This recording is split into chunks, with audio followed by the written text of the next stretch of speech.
Ayan. Nandito guys. Thank you so much. What's up guys? May darating nga pala ako na client today.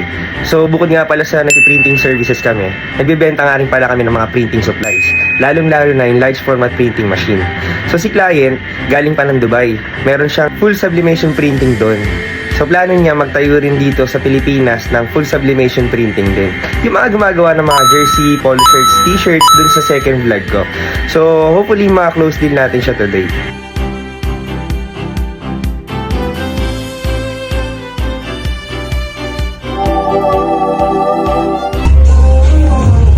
Good morning, Ma'am Jessa. Good morning, Sir Jong. Good morning, sir. Good morning, Sir Gerald. Hey ka naman dyan. Good morning, Sir Melvin. Hi ka naman sa mga viewers natin dyan. Good morning, Sir RJ.